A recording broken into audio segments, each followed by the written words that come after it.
Welcome to this evening's meeting of the Overview and Scrutiny Committee, 24th of July, 2023. So let's start off with a few introductions. So we've got three members of the committee here so far. I'm Matt White and I chair the Overview and Scrutiny Committee to my left. Hi, Councillor Pippa Connor. I chair Adults and Health Scrutiny Committee and I'm Vice Chair on OSC. Councillor Makbule Guinness, I chair Children and Young People's Panel, and I'm also a member of this panel as well. Thank you. And we've also got some officers here and a couple of other councillors, cabinet members. So we'll start with Philip to my right. I'm Philip Slaughter. I'm the scrutiny officer for this committee. I'm Hayley D'Souza, Deputy Monitoring Officer. I am Bhavina, Principal Committee Coordinator. Councillor Donna Carlin, I'm the Cabinet Member for Finance and Inward Investment. Good evening, everyone. I'm Josephine Lysett and I'm the Assistant Director of Finance. Evening, Frances Palopoli, Head of Finance. I'm Emily Arkell and I'm the Cabinet Lead for Culture, Communities and Leisure. Great, thank you very much. Oh, apologies, sorry. Zoe Robertson, Head of Place. Apologies, I'm jumping ahead of myself. Right, sorry about that. Okay, so item 1 on the agenda, filming at meetings. Just if everybody present can take note of the information on the front of the agenda that the meeting is being filmed and is going to be uploaded, and by being present tonight you are consenting to be filmed. Thank you. Right, apologies for absence. We've got apologies from Lord Keever for absence, and I've also had apologies for lateness from Councillor Worrell. I don't believe we've got any other apologies. I've not received any apologies. Sorry, John Warlow, Section 151 Officer. So you've got myself and Francis. Thank you very much. We could note apologies from John Warlow. Thank you. Urgent business. I don't think we've got any urgent business, have we, tonight? No. Okay. Declarations of interest. Do we have any declarations of interest tonight?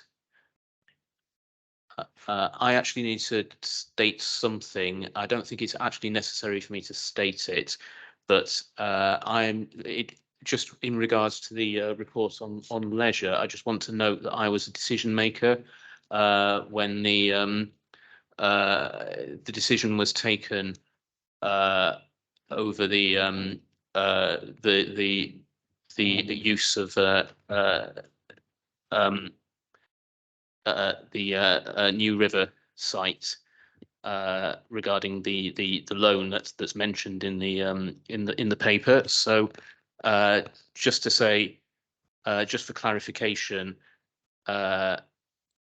it's just part of the background of the report, and it's not actually the main matter at hand that we're dealing with tonight. So just to kind of put on record that I was involved in that decision, but it's not the main matter that we're scrutinising tonight. So we should be okay to carry on with me in the chair. I hope everyone's happy with that. Yeah. Thank you. Okay, right. Can I just ask that as we get through the agenda, we want to try and finish the meeting by 9 o'clock. So we'd like to be as fast as possible. Keep to the timings that we've got. We've got basically half an hour on each substantive item. So just when people are giving introductions, I'd like people to be reasonably brief so that we can focus on questions, and also if responses to questions can be brief and to the point, please. Thank you very much. Okay. Next item number 5 is deputations, petitions, presentations and questions. I don't believe we've received any of those today. No, Chair, there are none. Okay, then moving on. Minutes of the meeting on the 8th of June. There are a number of actions from that meeting, and the action tracker can be found on page 11. So I don't know if anybody's, before we move on to approval of the minutes, does anyone have any queries about the accuracy of those minutes? No. Okay, so we're happy to approve those? Great. Thank you. Are we okay to move on? Thank you. Right, so the next report, item number 7, the first substantive item on the agenda tonight is the provisional financial outturn. So I believe Josephine and Francis are leading on this item tonight, and we've got Cabinet Member Councillor Carlin here as well. So who's going to lead off on introducing this? Okay, Councillor Carlin will lead off. Just if you could, in your introduction, just give a bit of a brief outline of what just in case anyone, any members of the public are here who aren't entirely familiar with what a provisional financial outturn is, just explain what it is and what it is that's provisional about it as well. Thanks. So what the council does is it does a provisional outturn every quarter. So 4 times a year, and it's provisional because there may be grants, etc., that come in, and there may be some things that change. But it gives us a pretty accurate analysis of where we are at that point in time and where we project we will be for the rest of the financial year. So this paper, which is the provisional outturn for the 4th quarter, is also the provisional outturn for the year 22 to 23.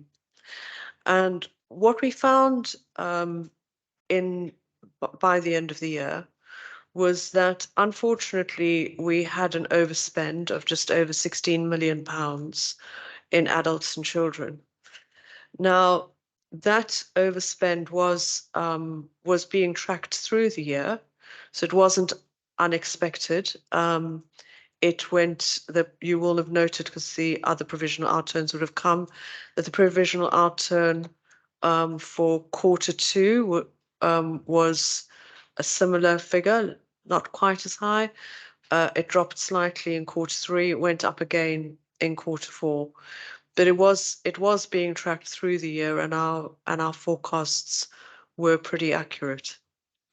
It is actually quite appalling that a borough like Haringey, which is not a wealthy borough, with high level of need and high level of deprivation, is actually struggling with a budget because of overspend primarily in adult social care, and as are other councils, and that our government has not, the government has not actually got to grips with it, and that it's been put on councils to actually try to manage this additional cost.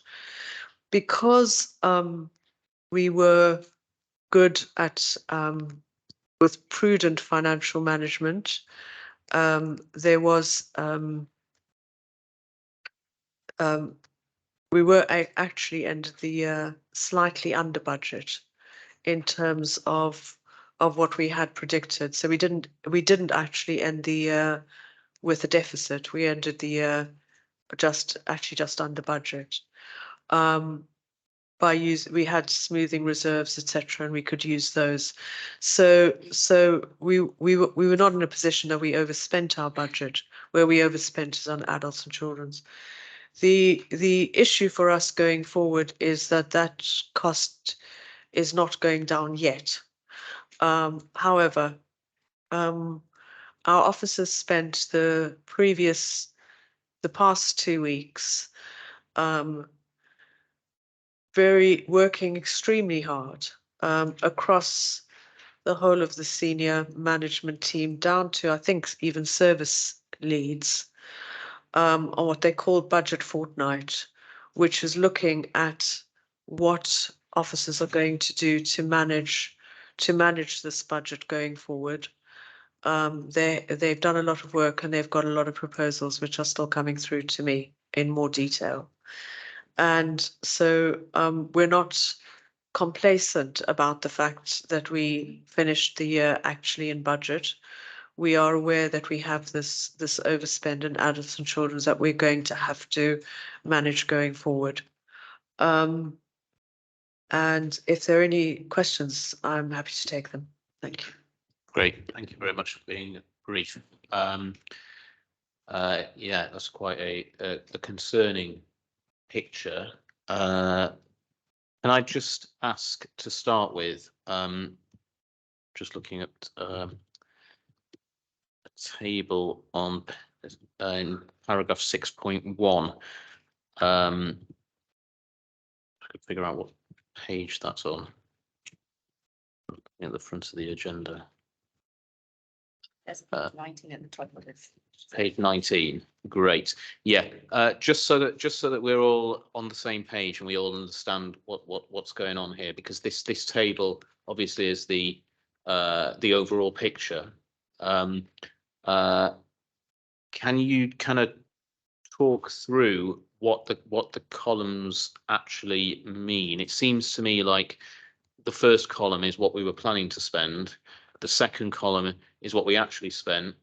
The next column is what's come from reserves. Then the third column is basically with the use of reserves, spend what we spent minus the use of reserves. And then what you've highlighted is therefore the position You've that we're pretty in. much The summed it overspend. up perfectly. Is that right? Yeah, Okay. that It would is be right. it would be good. It would be good if that could be a little bit more clearly illustrated in because not everyone, and and councillors, I think, as well as members of the public, because these Yeah. documents do go to members of the public. It would be good if the documents could kind of be a bit clearer with that, because we have a kind of iterative learning process all Yeah. the time Yeah. of learning about finance, and we get new members coming on the council all the time, and Mhm. it does. So it would be good if we could be a bit kind of. I know you don't want to talk down to us, but it's good to be more explanatory about what the figures mean. But Yeah, thanks. no, I appreciate that. So as you said, the first column is the allocated budget as of 22-23.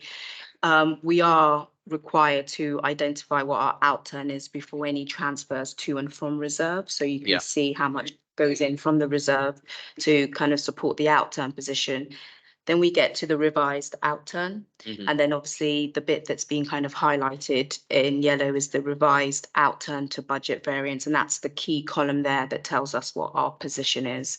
So as Councillor Carlin had said, the services overspend, you can see on that column, is 16.381 over. And then with kind of corporate budgets, movements, contingency, that then brings us down to a final underspend. You see the general revenue total of 48k under. So that's the key column there that tells us what our outturn position is at the end of the financial year. Thank you. So I'm going to throw it open to questions from the committee. I'm sure. Yeah. Councillor Connor, first of all. Hi, thank you.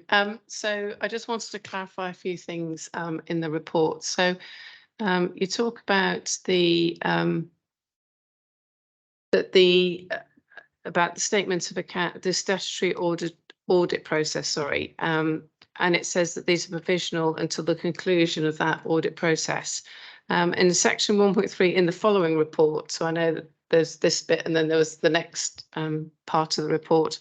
It says there's an extended deadline to publish the statement of accounts for 2 years. It's now mandatory and the council should have published in May 2023, but still hasn't. And I note that you're saying you're trying to do catch up. But so I think a question for me would be, so what's caused the delay in your ability to be able to publish the accounts? And that's my first question. I'm only going to ask 3, don't worry. My second question is that obviously Councillor Carlin mentioned at the beginning the pressure on adults and the £16 million overspend. Now I noted in the report that this was offset.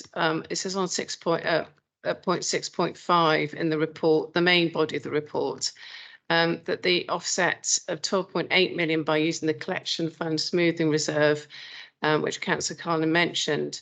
My understanding was that that collection reserve is noted in this point to offset business rate income loss for 22-23, for which was a grant was given. So I'm confused. I thought the business, any grant given for smoothing for business rates was a ring fence grant. So I just wanted to understand why that reserve was used for that purpose. And then I've got one more question, but I'll think of it while you're answering those two. Thank you.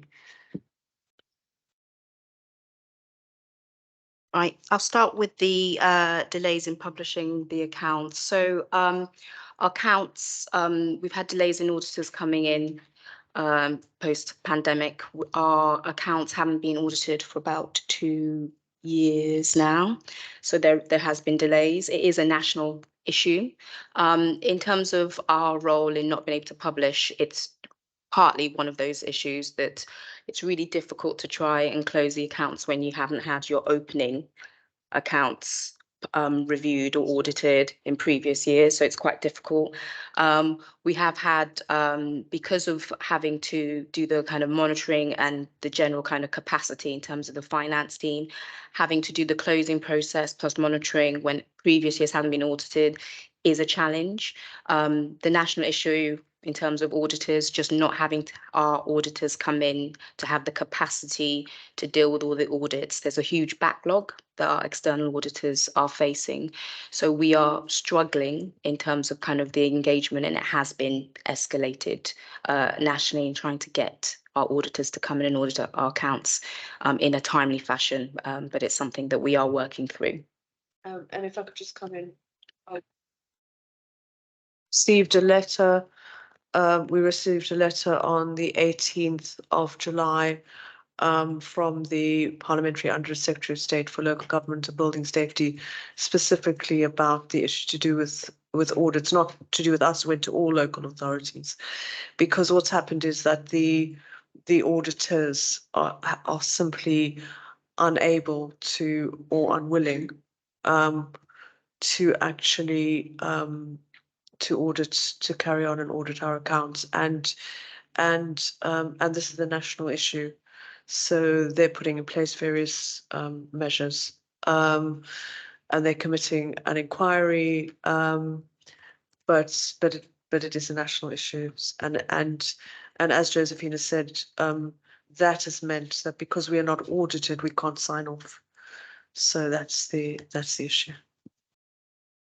Just to add, we are looking to try and publish as soon as possible. And the hope is sometime at the end of this. Apologies, I think that's my phone. Yeah.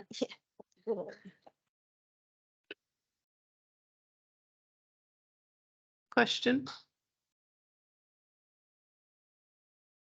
The second question is around the collection fund smoothing reserve. So it has been used in the way in which it's been intended. It was a planned kind of drawdown from the reserve, which is ring fenced, you're correct, to offset business rate income. So the overspend position that we found ourselves at the end of the last financial year is being mitigated by corporate contingency, other one-off income that we received in the year, and also, bear with me. So if you look at section 6.3, it goes through the bullet points of what we've used to kind of improve and mitigate that position. So the utilization of corporate contingency budgets, treasury benefits, so we have overachieved on some of our interest received, 1 month rebate from the NLWA, one-off payment from National Business Levy account, historic balance sheet items, and also we were notified of some kind of public health and core grants income later on in the year, of which we were able to kind of mitigate our projected service overspend as well. So it's a combination of several things that's allowed us to mitigate that 16.4 overspend. So, sorry, and this is probably just me not understanding the language here then. On page 26.5, when you say that the majority of the 12.8 million transfer from reserves against the finance line is from the collection fund smoothing reserve, what's that? I thought that was for the, that's not then to offset the overspend in adults, is that correct? Yes, Councillor Connor, that is correct. So you got it when you first asked the question. The government gave us grant, but they gave us grant in advance of us suffering, I suppose, the deficit. So we'd put that money aside. That was released as planned to offset the shortfall in business rates income. None of that was to do with managing the 16 million overspend in adults.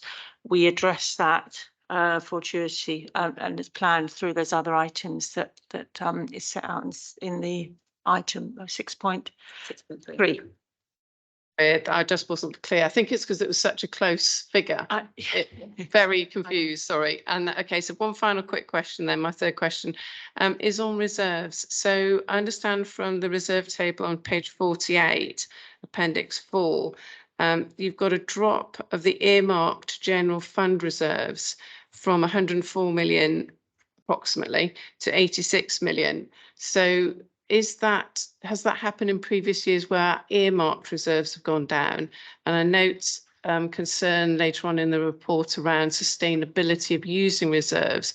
So from your perspective as the finance officers, is this a sustainable drop? Because you're not saying how you're going to replenish those reserves. You're just saying about how much is being taken out over this last financial period. Thank you.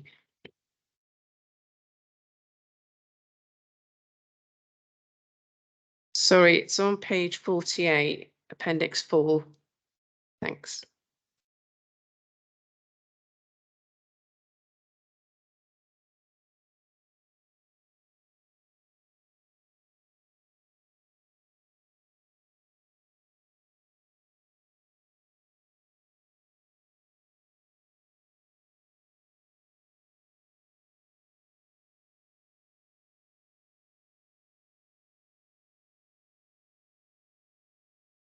So the earmarked reserves has remained relatively constant if we exclude the collection fund smoothing reserve. So you're correct, it's gone from 89.4 million to 84.8 million closing. And it says in section 11.4, that's broadly due to 3.7 million, which was a planned drawdown from the strategic budget planning reserve. So it was planned in 22-23 budget planning process to draw down from that reserve to balance the budget. So I've got a 104.4, not down to 86 rather than 86 to 84. Have I misread that table? Sorry, Councillor Connor, I think it goes back to the collection fund smoothing reserve while Joseph is just trying to find the table. So if we ignore that 12 million, oh, thank you. Purposes of expediency. Thank you, Councillor Connor. Yeah. So we're excluding that. Yeah. So in that table, the third column, balance at 31/03/22. So the opening balance, that 104 includes a collection fund smoothing reserve balance of 14.6 million. So excluding that, because we've drawn down from it, that is the movement that I'm referring to. So, and you're fine to replenish that. That's built into the finances. So the collection fund smoothing account was largely created at the beginning as part of the COVID pandemic, when the government introduced a lot of the reliefs for businesses to support them. We are going to probably continue holding that reserve because business rates are quite volatile anyway, so it's useful for us if we do get any further support from government, or we can use that to smooth it, but it will be held specifically to deal with business rates and council tax income fluctuations and not to offset the rest of the council. Thank you. Okay, finish your questions, yeah. Okay, Councillor Ganesh. Thank you, Chair.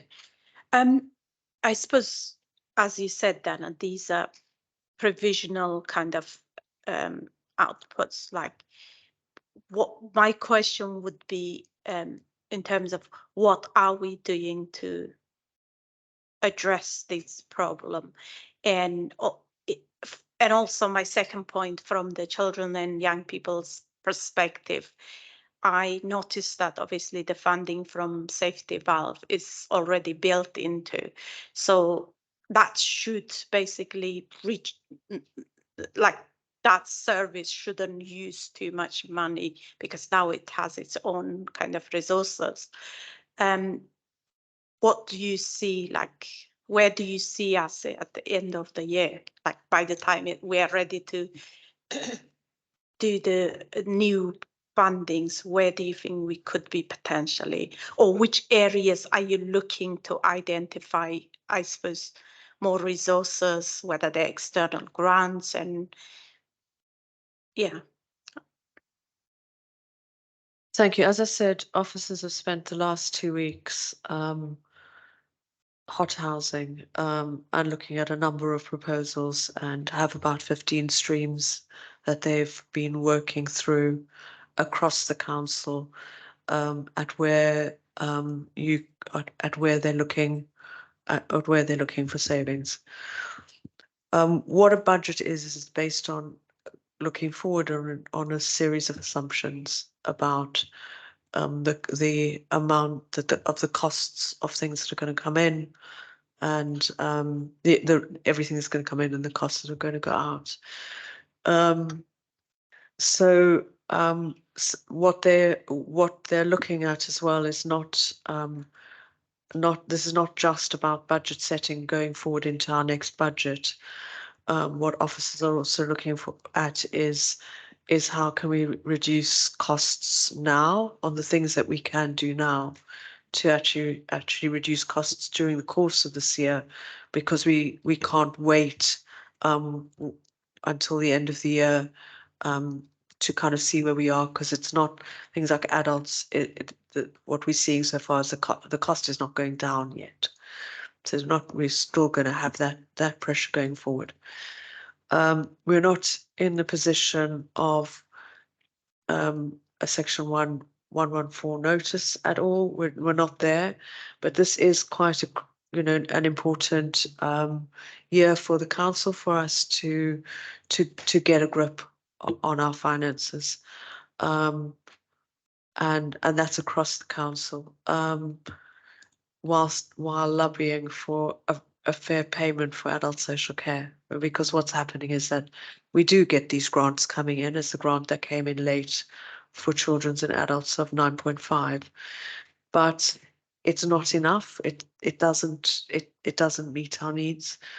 So all the departments all the directorates are looking very closely at what they can do within their directorate to bring down costs.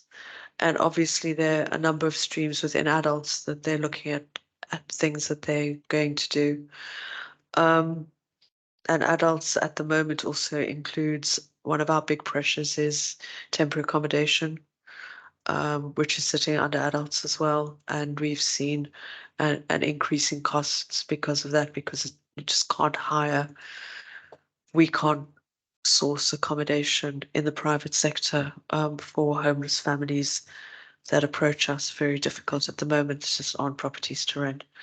So in terms of actual details, I've seen the streams, but they're quite high level, so I can't give you actual details of exactly what they worked up last week, because I haven't yet been briefed on that.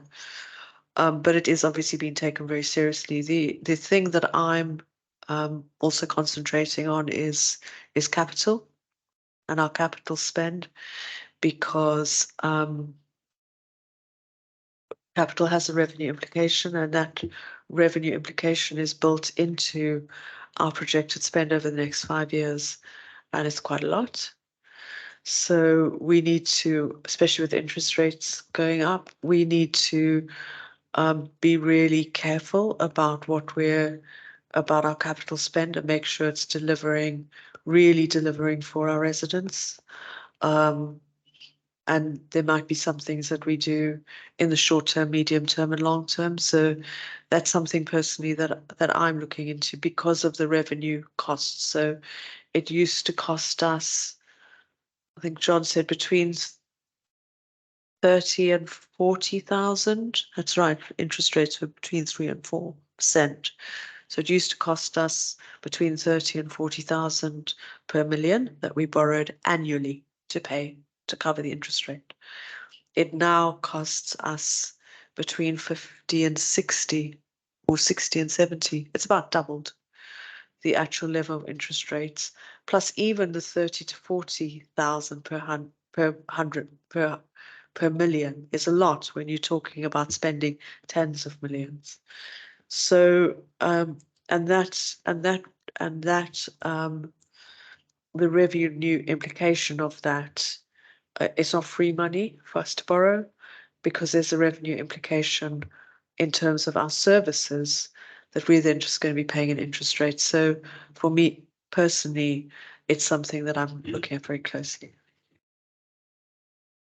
A quick follow-up, because we're going to have to move on quite soon, and I know Yeah. Councillor Well, Worrell has questions to ask as well. Just to quickly also find out, do you know if this is a situation unique to Haringey or it's experienced by other other London boroughs as well?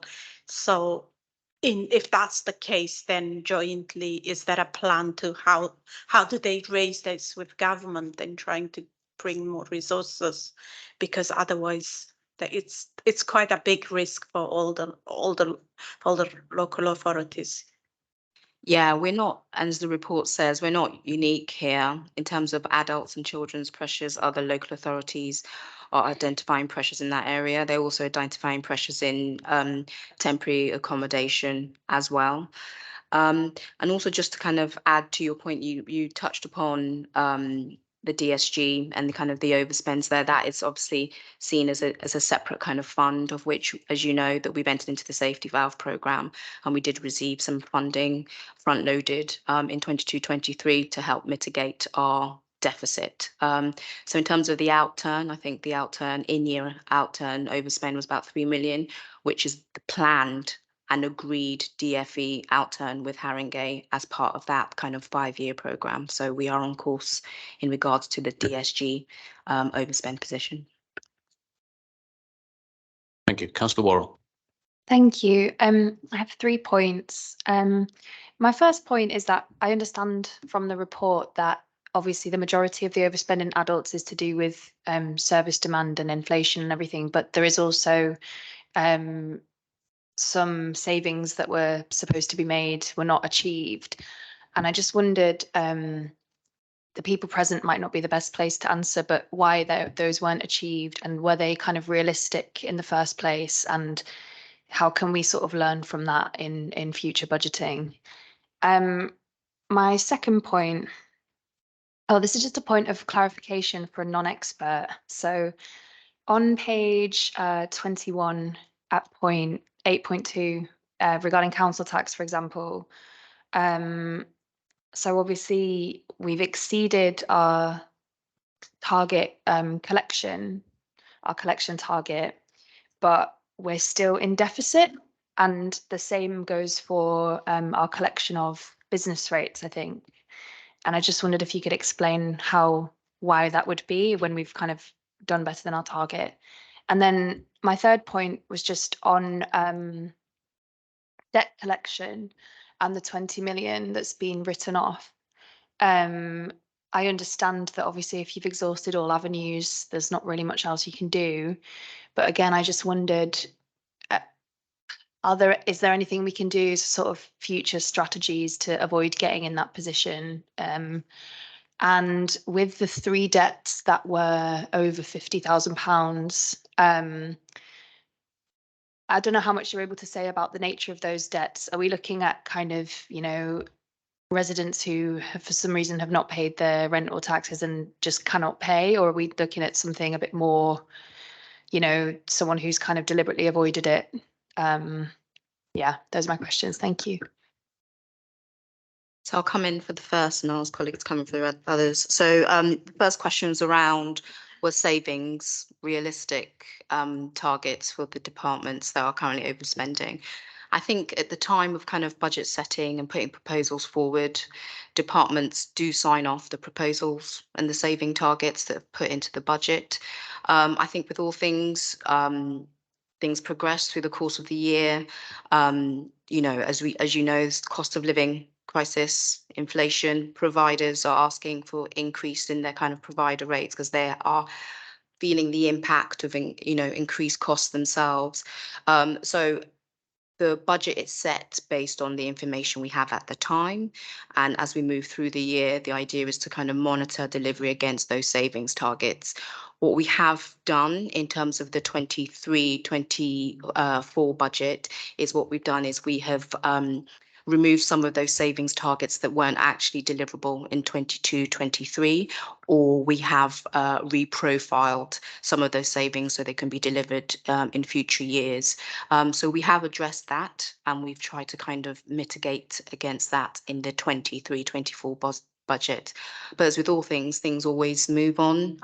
In some cases, they are able to deliver, but something else comes down the line that causes them to kind of spend a little bit more in terms of kind of demand. So it's a working brief. Do you want to come in terms of the council tax? Yeah, can I address your second point, which is around the council tax collection? So the collection rates quoted are in relation to the bills raised for 22-23. So it's good news that we exceeded the target of collection of that. But when we look at the we have to run a collection fund account, a little bit like the HRA account, a separate account. We also have to consider arrears that have been built up in previous years. So like you went on to talk about bad debt provisions, we have to recognise and provide for council tax bills that we've raised in previous years that for whatever reason we may or may not be able to claim. So that's looking at in the round, that's how we arrived at a deficit position. Is that okay? Summary? Yeah, thank you. And then the last question was around the debts that were over 50k. We have a kind of debt collection team. They do as much as they can to recover those debts. And I imagine to get to the stage of write-off, it's the case of they have tried as much as possible to recover. Most of the time is either due to just not being able to get in contact. We're not getting any responses. And it's been kind of months and months of trying to kind of recover that debt. So it only gets to this point for write-off if there's just no clear way of recovering that debt at all. Yeah. Sorry, and if you look at, for example, business rates, if you look at the table just above, the business rates, the majority of reasons for business rate was that the company went bankrupt or insolvent. So so that's and in terms of the sundry debt, the majority of those debts were that the debtor was deceased. So there's little that we can do in those circumstances. Thanks. Oh, Councillor Simmons-Suffolk. I've got just one question, and it's quite general. I was going to ask about the debt, but my colleague did already, so I'll leave that. But I just wanted to ask you if the delays in publishing the accounts and the backlog in the auditors, if you know this is a historical problem and it's been going on for a long time, what contingencies or what do you do, you know, as a whole to publish them, to get them on time so that we can look at them and perhaps think, I mean, you said that it's a general thing that's ongoing and ongoing. In my world where I work, if there's something that's ongoing, we try to address it. I'm just curious to know what happens in your department. Unfortunately, it's not in our control. It's kind of a statutory requirement for auditors to come in to kind of review our accounts. So we are essentially at the mercy of our external auditors. What we can do is raise that kind of nationally.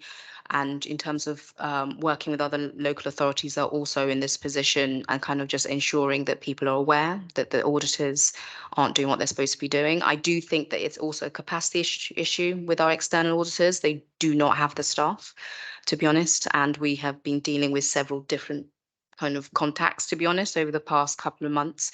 In terms of what is within our control is ensuring that we can publish our accounts. That's why they're always provisional, because it all depends whether the auditors come in and review it. So we are working to do that. Ideally, we would have wanted to publish by the 31st of May, and the plan is that we are hoping to do it by the end of this month. Not many local authorities in London did publish by the 31st. I think that's probably about 9, maybe. So again, you know, we're not alone. Doesn't necessarily mean it's right, but we are trying really hard to get it done by the end of this month. Hey, thanks. So some of the questions I was going to ask have been raised by my colleagues. So I'll just kind of round it off with a couple of more general ones, I suppose. So we've been told basically that because of greater than expected demand, largely for adult social care services, we've ended up spending a lot more money than we were planning to this year. That's not something that's in our control.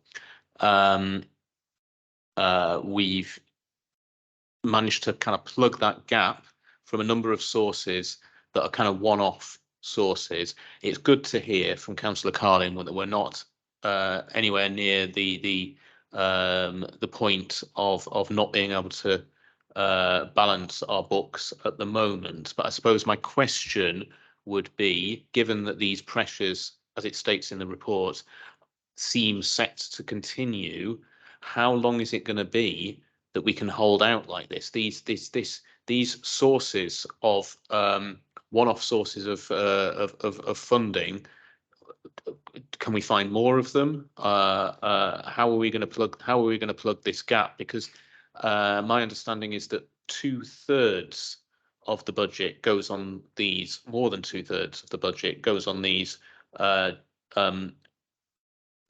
areas of spending that are not discretionary, that we're constantly looking every year for savings in this area, and yet quite often we find that those savings are unachievable. So I suppose I'm looking for some reassurance about how long we can hold out before kind of the hand of God intervenes and in the form of a better government policy on adult social care intervenes to save us.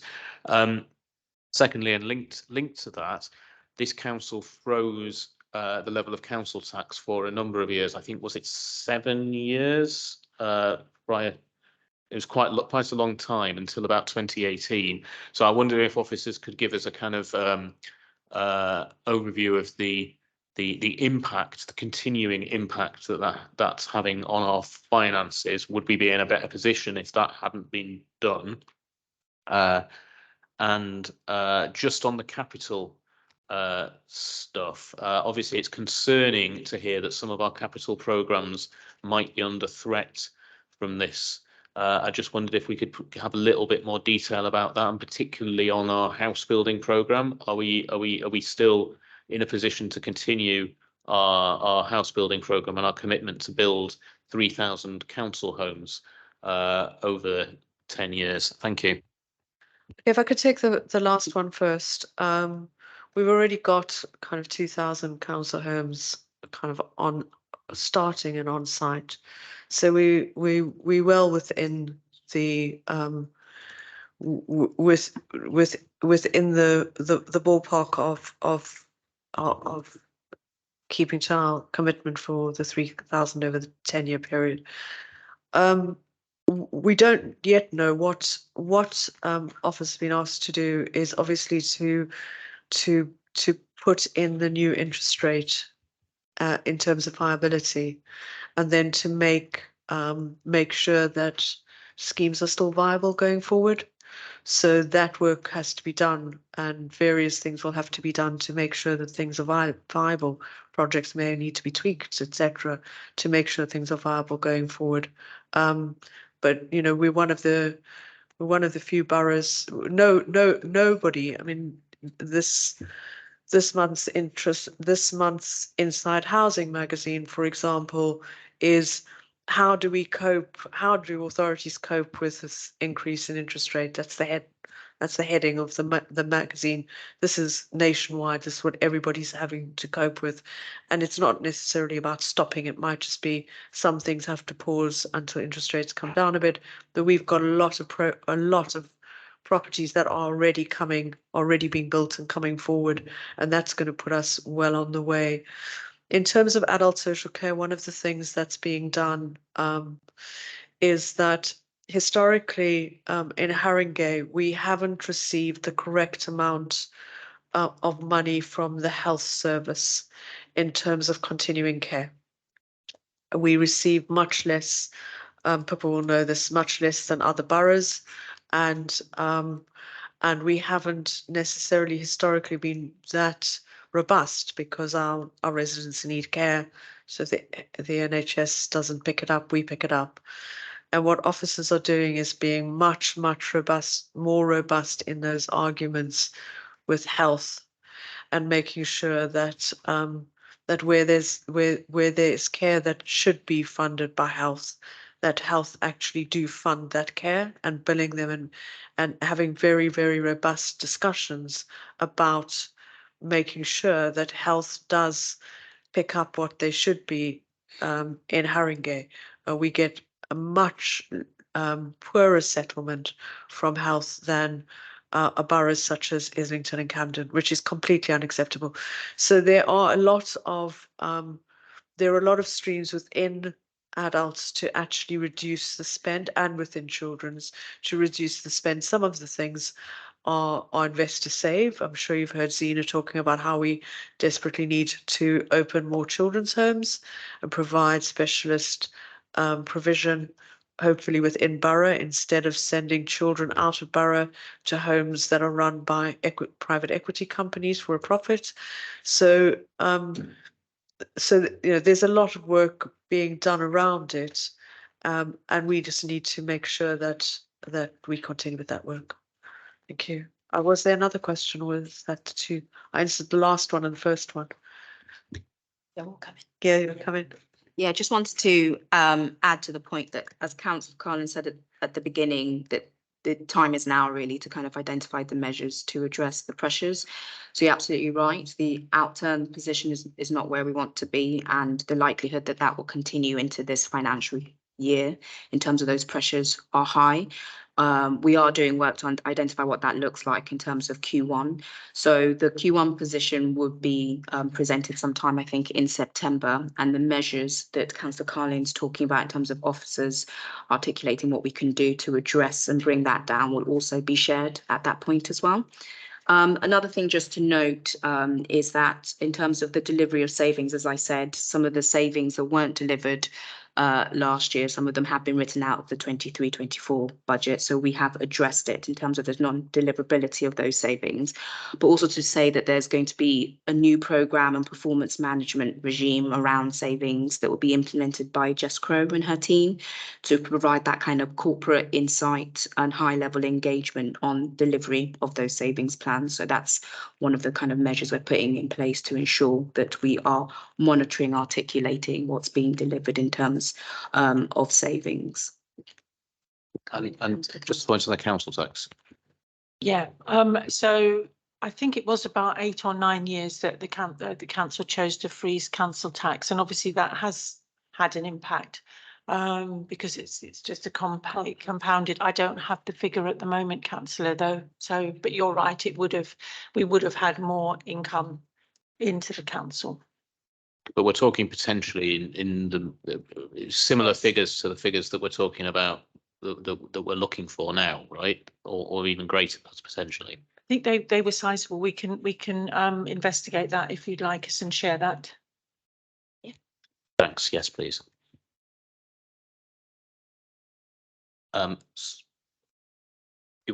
Councillor Collin wants to make a recommendation. Sorry, Chair. Yeah, no, it was just about because the report that we've had today is pretty huge, and we were just wondering if it would be a useful suggestion that about a week before we come into this meeting next year, so in a year's time, we have a sort of maybe a Teams meeting for about an hour where we can sort of just go through, because some of the stuff in here although it'll be clear to finance officers, isn't necessarily clear to us mere mortals on the other side. So I think it's, instead of us wasting out your time asking questions that just need clarification, it'd be helpful if we had like a meeting beforehand. I just wondered if that would be useful. I think that's a very helpful suggestion. It's certainly something that's kind of standard with pensions committee. When pensions committee is dealing with complicated financial stuff, there's always training for an hour beforehand.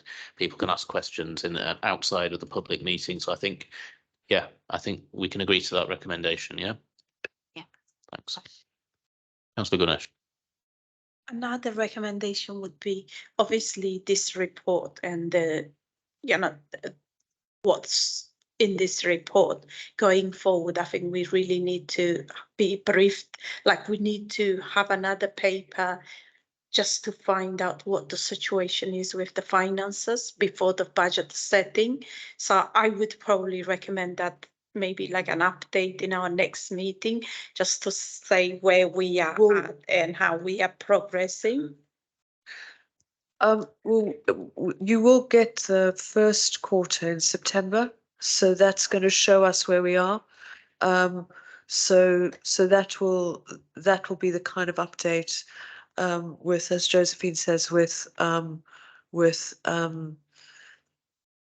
details of where we're looking at making immediate in-year savings. So the in-year savings will be before budget, and then the budget savings will be in the budget for next year.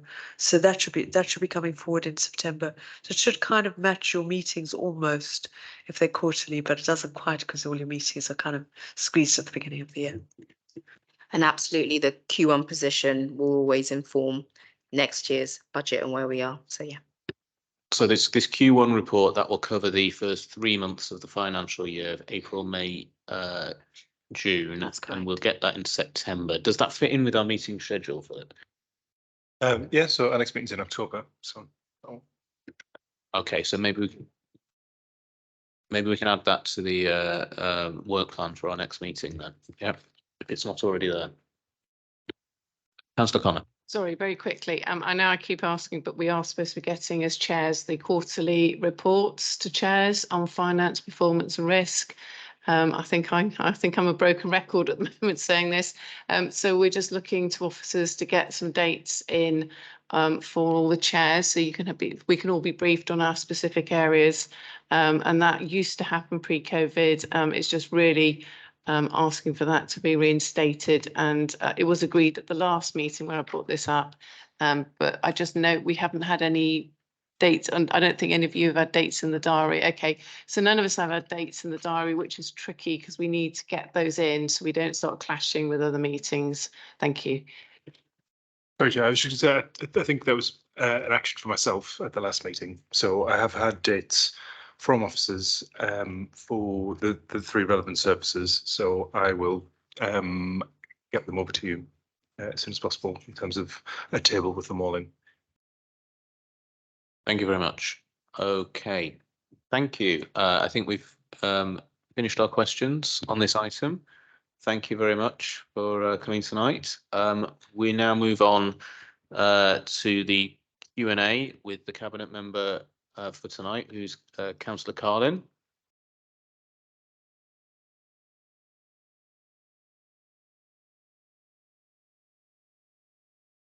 Okay, so but I think the officers are the finance officers are staying. So to help with answering members' questions. So basically, we're going to be asking questions on Councillor Carlin's portfolio. Who would like to lead off with the questioning? Councillor Worrell. Thank you. First question I wanted to ask is, obviously you've got this incredibly challenging financial situation that we've just heard about, that we're all very aware of. How do you sort of plan to still manage to progress with the principles of like the Haringey deal and participatory budgeting and sort of enabling residents to have a say over their priorities But given that there are so many limitations probably on what we can do over the next couple of years, what are your plans to sort of ensure that people can be involved and direct things in a meaningful way, but also that, I guess, there is a clear understanding of what these severe challenges are, and so that it doesn't just feel like a sort of fruitless exercise? Well, look, let's be clear. We've been in austerity since 2010. So, so although we're having a difficult year, there have been difficult years before, a number of them, and so we need to see it in a historic, in historic terms. Obviously, as part of our co-production, there are parameters that will be set by officers. You know, residents can want the earth, but they weren't going to get the earth necessarily prior to this, and they're not going to get the earth. What we are able to deliver is what we're able to deliver within the budgets that we have, and that will have to always be within the parameters of that engagement. But it doesn't mean that we abandon what we're doing in terms of the Haringey deal, and it doesn't mean that we abandon our manifesto or our delivery plan, which goes hand in hand with our manifesto. The delivery plan still has to be delivered, but what we have to do is really be very focused on our priorities and really be very focused on what we deliver for our residents. We can't waste any money, and we can't have we just have to be really focused, even more focused than we've been, and we have been pretty focused.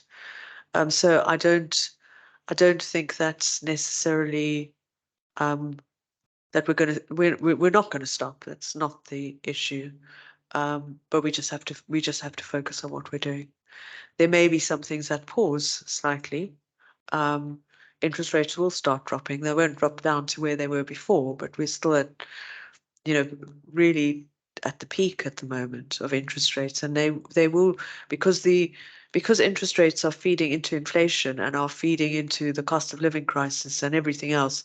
There's going to be huge national pressure to do everything we can to make sure that those go down. So so it just might be that we prioritize. But no, you can be confident we will still be committing to our manifesto commitments. I'll come to you in a minute, Councillor Simmons-Safford. I just wanted to, because on this point that Councillor Worrell's just asked about,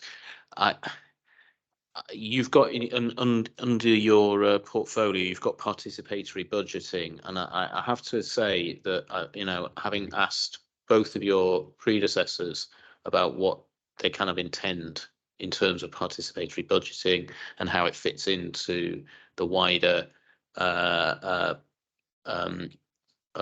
priorities of the council to kind of involve residents more in council decision making, I haven't really yet had a particularly clear answer. So I'm just wondering, and given the difficulty that we have the clear financial difficulties that we've got in the decisions we've got to make, I suppose that makes it even more crucial that our residents understand the constraints that we're under. So do you have any, and what discussions have you had with officers and with cabinet colleagues about involving residents in the process of setting a budget over and above the standard thing that's always happened, of just going out for consultation in December? So in terms of participatory budgeting, the discussions that I've had with officers is that it is it's not usual to do participatory budgeting on the whole budget, although we can get views from our residents. But what we're looking at is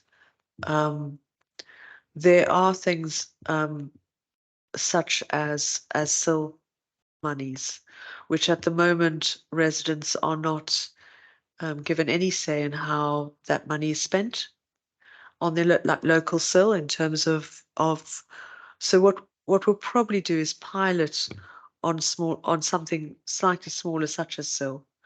And I've asked officers to really push ahead with that, because I think it's very important that that we start to engage with residents on those pots of money and how those are actually spent and how they think it will improve their area, as opposed to us as a council just making a decision for them. So that at the moment is what's being worked through for us to kind of pilot participatory budgeting on SIL, and officers have been looking at how that is done in other boroughs. In terms of the budget itself, the difficulty really that we have, and I do think the comms around the budget as opposed to necessary participatory budgeting is I think very, very few residents actually understand that last year we spent 44% on adult social care, and that we spent 2/3 of our budget on adults and children's. Most residents don't. When you tell them that, they're really surprised. So I think in terms of the comms that go out with the budget all the way through, from quite early on, we need to be really making sure that residents understand what the budget means and what we have to spend it on. So yeah. Don't you think then that starting out with a focus on SIL, which tends to be spent on the things that people do know that the council spends money on, the kind of visible infrastructure, might not help to get across the message about how the council budget actually works and you know, involve people in those really difficult decisions about how we deal with the huge spends we've got in adults and children's social care, and how we manage to maintain that other so-called discretionary spending that is what people actually notice that the council spends its money on.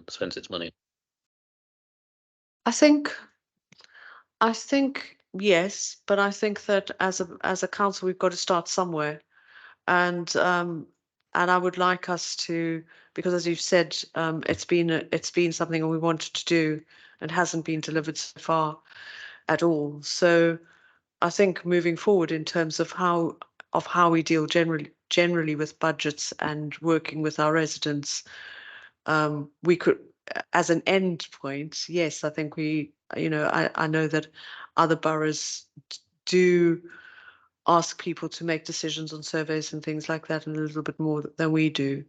But I really would like to get started on this. And I think that if we start kind of piloting it around something like SIL, then at least we start setting up the structures of how we're actually going to do that. And then we look at rolling it out to what we can roll it out to afterwards. But it is something, I agree with you, that we do need to do. We need to engage our residents in how we're spending money. Okay, thank you. Councillor Simmons-Suffolk.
To be honest, I hadn't actually thought of that, but I think it's really relevant. So I'm going to take it away and speak to officers.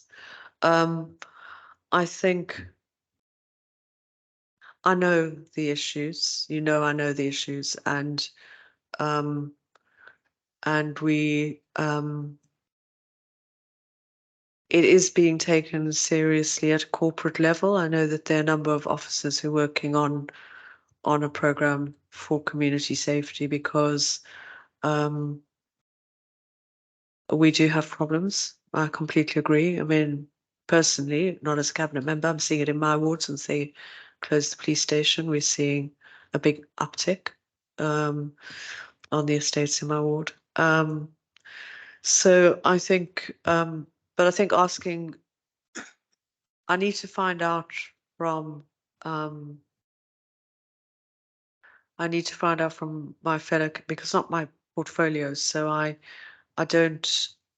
not really in charge of how they spend that money and what they're doing. And I know that we've just gone out to consultation on or we're out to consultation still, I think, on our community safety strategy. So I need to ask them what they've done, but it's probably that consultation on the community safety strategy that has been asking people about what they want to see and what effectively then they want to see the money spent on. But I will follow that up with Councillor Jogis, my fellow cabinet member, on this. Yeah. Thank you very much, because I did send him an email today, not particularly in relation to this and the budget spend, but just in relation to the community safety, and it's becoming quite overwhelming, and it's the same rhetoric every single day. Thank you for taking that back. Thanks. Councillor Connor.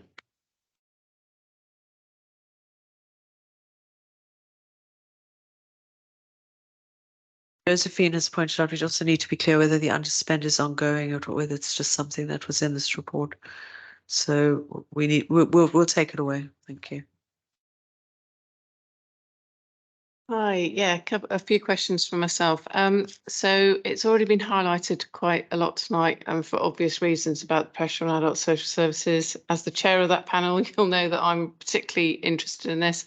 When I've been talking to residents about budget, which is a strange concept, but I do. I think what they're really worried about, because they've heard about the overspends, and their first question to me is, what are you going to cut services? Is the council going to cut services? Because Councillor Carleen, you said about, there's when there's pressure on the budget, and it's been a long time coming. How do we ensure that the services that we've got not only remain but actually improve, because we're not able at the moment to address the needs of the residents that are coming forward? And of course they bring up the daycare day services closures, and that they're really worried that the council will do something like that again in order to save money. So I think that's just something that I am going to bring back, because obviously this is for the cabinet member. But just around reassuring our residents that we're not going to be going in and doing a big cut in a service that would affect them.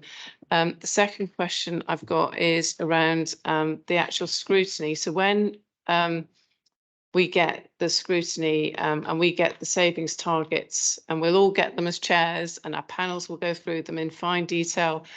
And we do challenge and we say, are these savings genuinely achievable? Because we can see they're not shifting. And it's very frustrating because we're told it's fine, it's in hand, we're going ahead. And then we get to this point.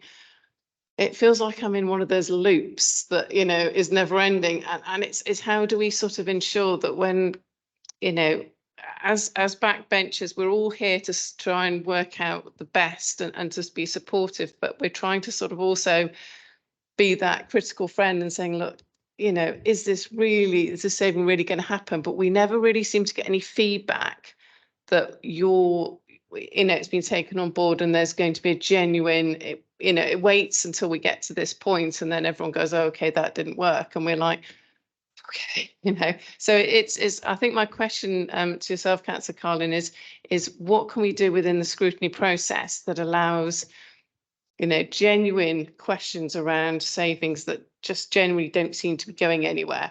how do we actually get that response back to sort of show that we're being listened to and that actually those concerns are genuine and we really do want to know how this is going to improve.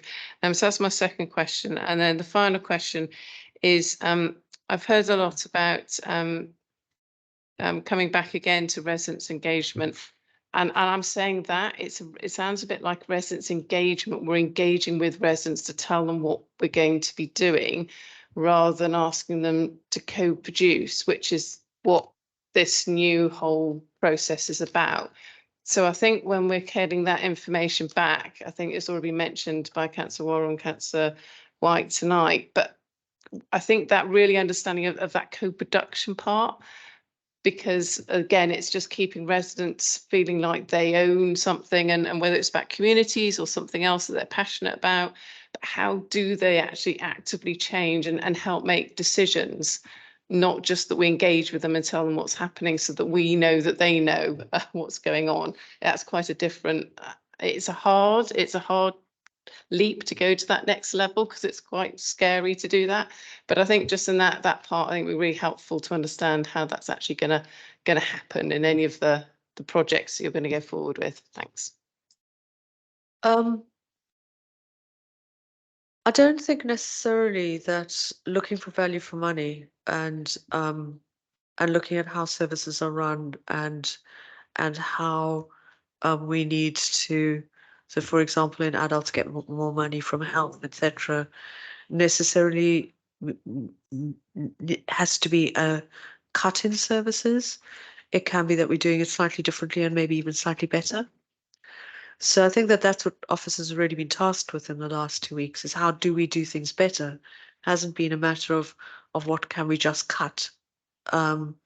It's how do we as a council do things better across the council, and that's why they all met as the entire senior body of the council, and not just in individual directorates, to look at where there's synergies across directorates, and how and where there might be ideas coming from officers in different directorates about how things can actually be done better.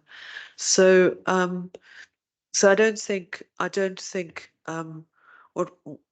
what we have to be focused on is delivering for our most vulnerable residents always, and the best outcomes that we can have for them. And that doesn't necessarily mean cutting services per se, just might mean delivering them slightly differently and slightly better. In terms of scrutiny, and how would we ensure that the savings are made, as Josephine has said, the directors all sign that off and agree. Certainly, as a cabinet member, I'll be looking quite carefully at the savings that we expect to be made. But let's be clear, there are areas where not only did we meet our savings, there are areas and there are directorates who actually saved more money than was expected. And that's one of the reasons that our outturn was as low as it was. One of them was that we over-delivered in terms of savings in our directorates. Adults, what's happened in the past year in terms of the cost of living and in terms of the increase in utility bills and interest rates, etc., and how that's affected, that's been very specific. And I don't think that certainly at the beginning of last year, before the Ukraine war and everything else, at budget setting for 22 to 23, there was who would have expected? You know, I came to that one pensions meeting. Nobody expected us to be in the position. Nobody was predicting interest rates would go up as much as they did because of a stupid mini budget that created havoc. They're all, things that happened last year have affected everybody, and they couldn't necessarily have been anticipated.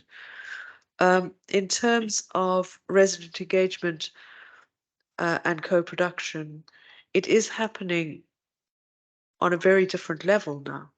When you look at what has happened with Wood Green Voices, for example, now they're moving to do one in Bruce Castle and things, that the ideas and the engagement that took place in these programs. It isn't just a consultation, and it really is co-production about what people want to see, for example, in their high streets.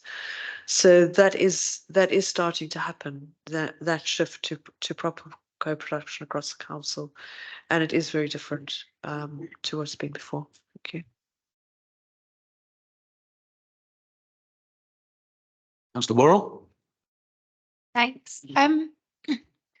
Do you have a sense of how much we as a council are kind of spending inefficiently on agency staff and kind of, you know, consultants and things like that? Do you have a sense of how much money we're potentially wasting on that, and particularly how well we're doing in comparison to other, you know, boroughs, councils? And is that an area where you think that we might be able to really tighten that up and make some significant savings there? We're spending too much money. So this is one of my kind of priorities and one of the leaders' priorities as well. We do, for a number of reasons, some of it completely out of our control. It's very difficult post-Brexit to recruit staff in a lot of areas. We just cannot recruit full-time staff. Officers are trying everything. And that's making it quite difficult. But yes, it is one of the strands of the, you know, post-budget fortnight. It is a strand to reduce the number of agency staff that we have, and that is happening at the moment. So, kind of my attitude is, if you're not essential to the business and you won't go into a full-time contract, you know, we need to reduce our agency spend. But that is a piece of work that's going on across the council to make sure that the agency staff that we have are agency staff that, you know, that we have no option, that we do need to have them as agency staff. The other thing, obviously, that we also need to look at, which is part of my remit, is insourcing, and what we have a group that looks at insourcing, and I want us to not just look at contracts that are coming up quite soon, but look at in advance. So because we know that if not all the time, but a lot of the time, if we insource, that's also financial saving to us. So not all the time. So we need to look at that, and wherever we can, we need to be insourcing as well. I'm not talking about the big contracts, but I'm talking about the smaller things. We have so many contracts, just to try and make sure we insource wherever we can. Thank you very much. Oh, Councillor Gunesh, you've got another question. Yeah, I suppose my colleagues may have already asked this question, but in terms of, like, as the cabinet lead, I mean, we know that there are challenges ahead, big challenges, and what assurance could you give to us and to the residents that we will still stick to our manifesto, our progressive manifesto? Like, we will kind of try to do as much as we can for the most vulnerable. There wouldn't be cuts that are going to be creating huge problems for our residents. And one last point, or maybe clarification, I remember from the last year's budget setting, I was under the impression that the inflation rate was kind of built into, like, the potential interest rates increase forecast. It was built into the budget, and the budget, we were assured that the budgets were like a conservative estimate, like it was above the predicted at the time inflation. So I'm just thinking, what went wrong, or what happened? Have they increased even more? Or thanks. Makbele, we have to be absolutely focused on delivering for our residents. And when I say that, my priority will be that. It's that we focused on delivering for our residents and we make sure that every pound counts, every penny counts across the council, because that's how we deliver, and we deliver our manifesto. In terms of interest rates, nobody expected interest rates to continue rising as they have in the last few months. Nobody anticipated it. What we thought was that inflation would have dropped much more substantially than it has, because there was the inflationary pressures from the Ukraine war when utility prices went up so high, etc., etc. So when that came out, when we were more than a year after that, that dropped out. Everyone was expecting inflation to drop substantially. And what happened in the UK, for a number of reasons, mismanagement, possibly Brexit, all kinds of reasons, a mini budget that went wrong, all kinds of things have meant that greed, quite honestly, it's quite interesting how the government put the supermarkets under a whole lot of pressure to reduce what's in the basket of goods that actually determines inflation. And lo and behold, the basket of goods has gone down, as if it's kind of miraculous that suddenly inflation's gone down because the basket of goods against which they judge it has gone down. The supermarkets could have done that. They finally did it. They've been showing, huge profits. But nobody expected, we all expected interest rates to have really started to drop this year, and instead they're still going up. And nobody anticipated that. From my feeling, is like just reading financial papers. Nobody thought interest rates were going to go up this high, and keep going up and up and up every single month. So, and that's the difficulty. So yes, at the time of budget setting, everybody used the forecasts that were standard. Our officers don't work in isolation. They work in collaboration with the industry standard, and everybody thought interest rates were going to be where they were, but unfortunately they went up more than expected. And that makes it difficult.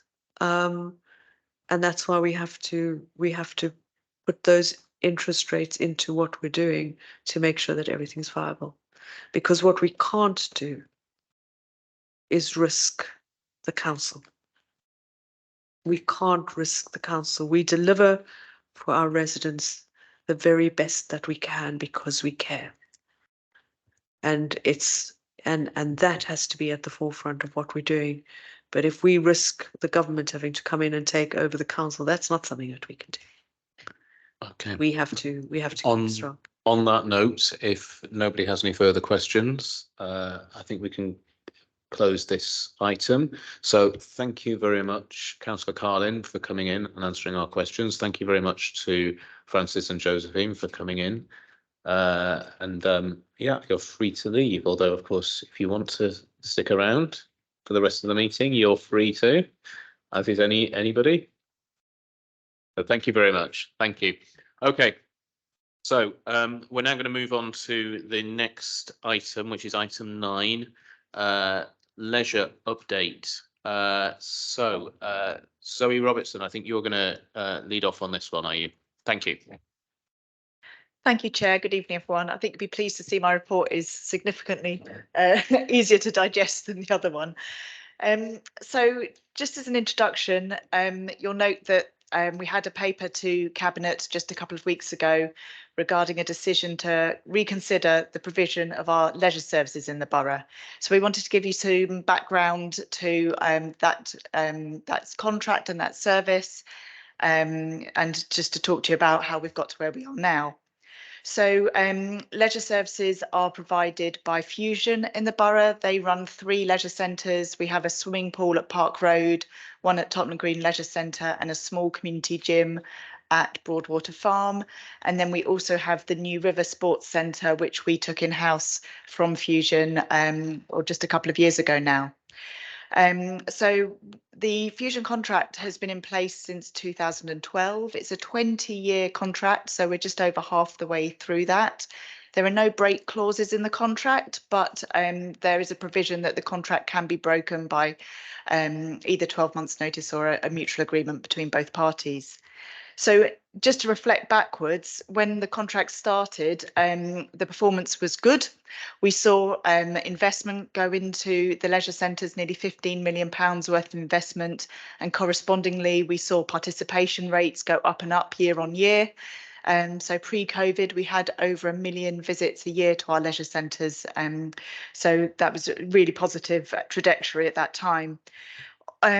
We have to reflect, of course, that the COVID pandemic really hit the leisure industry hard. We weren't protected from that, of course. That was a national picture. Some centres recovered better and quicker than others. Even locally, we know Park Road has picked up and recovered quicker than Tottenham Green. So we're seeing there's a bit of a local picture there as well. However, we have had concerns regarding the essential maintenance of those centres, and I think you'll all be aware of issues at both centres. It's obviously no secret that the pool at Tottenham Green has been closed since the end of December. We had a flood there in the plant room that took out the electricity networks. So because of the volume of electricity used, it's a very energy intensive facility. So there's a high voltage network and a low voltage network, and both were taken out by the flood in the plant room.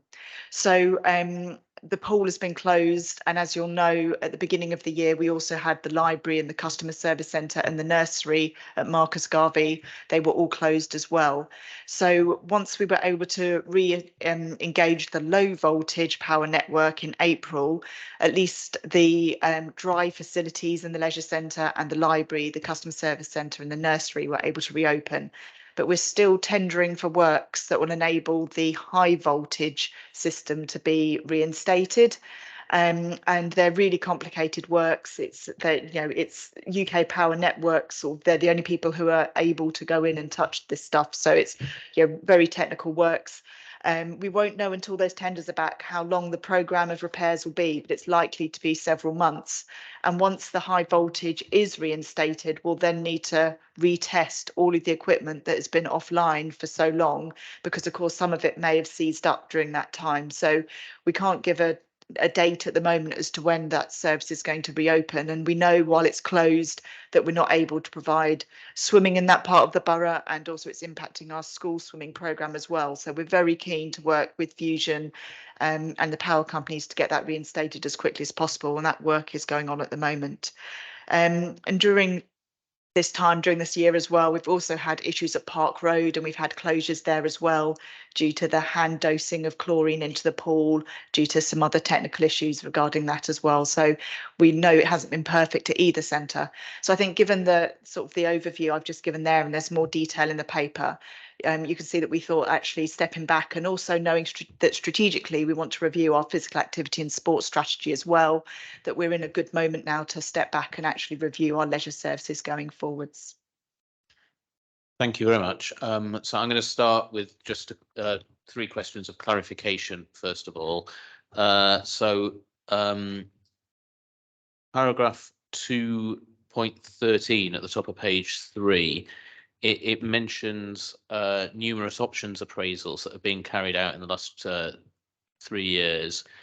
And it says that the key conclusions of those appraisals are that the financial deal with Fusion is good for the council, and such a deal cannot be replicated in the current market. So I suppose what I'm looking for here is some clarification of what good for the council means. Was this just a kind of financial assessment, or are we also looking at the quality of leisure services that are provided? And given that the deal can't be replicated in the current market, does that actually mean that this deal is not actually sustainable, and that therefore the assessment of this as being good for the council and therefore hopefully good for residents is maybe not necessarily correct? So that's my question on 2.13.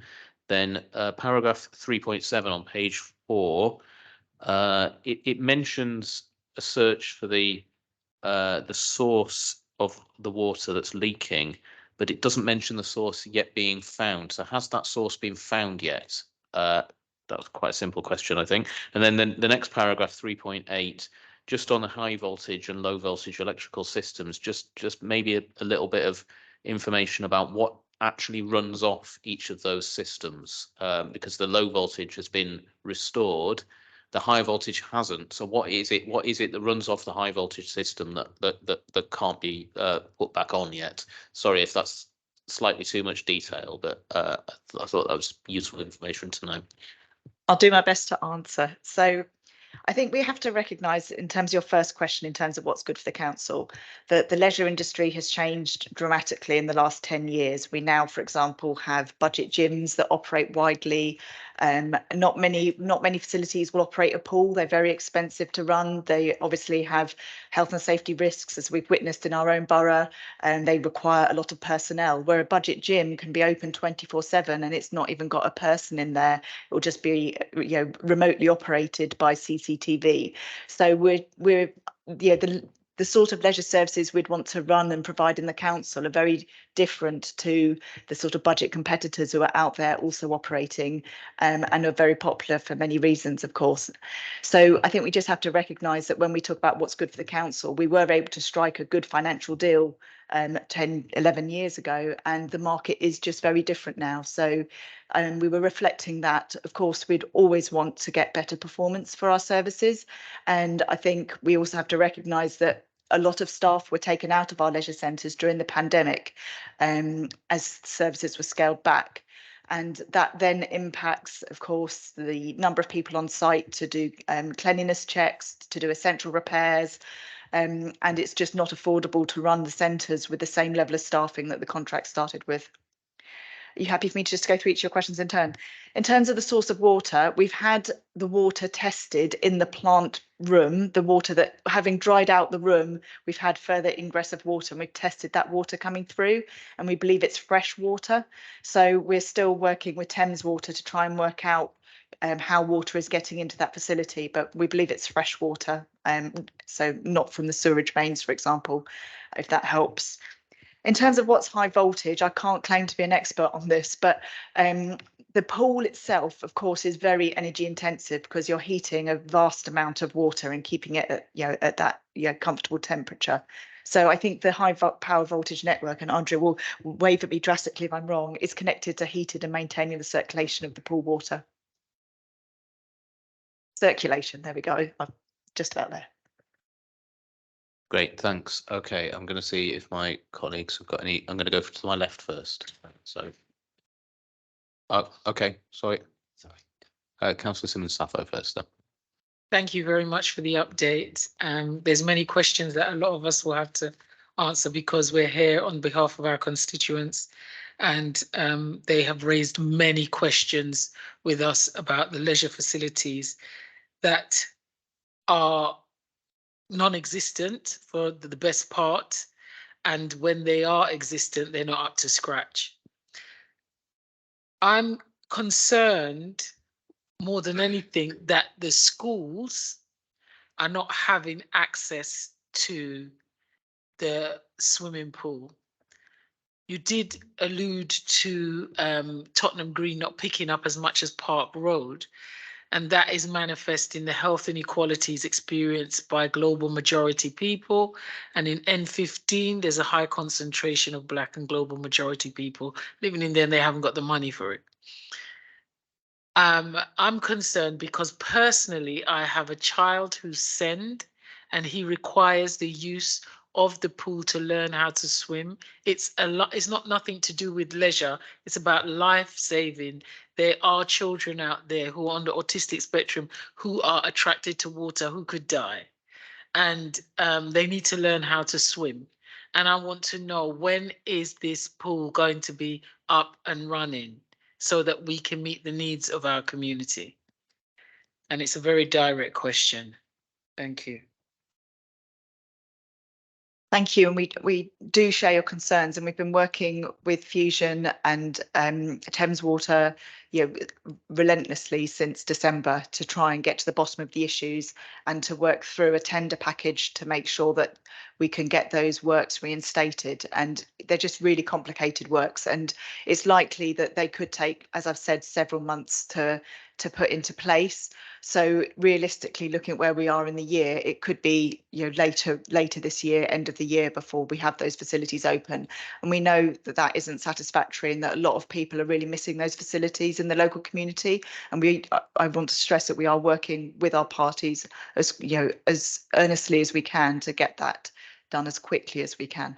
I also wanted to be realistic, though, as I said in my introduction, that once we turn on that switch, we just don't know what we're going to find. So it's not as simple as turning on the switch and everything running again. We have to, once that's turned on, we'll have to do all the health and safety checks of all the equipment to make sure it's still working. Hopefully it will be, but I want to be realistic that it might be that some of the machinery has literally seized up or needs further repair.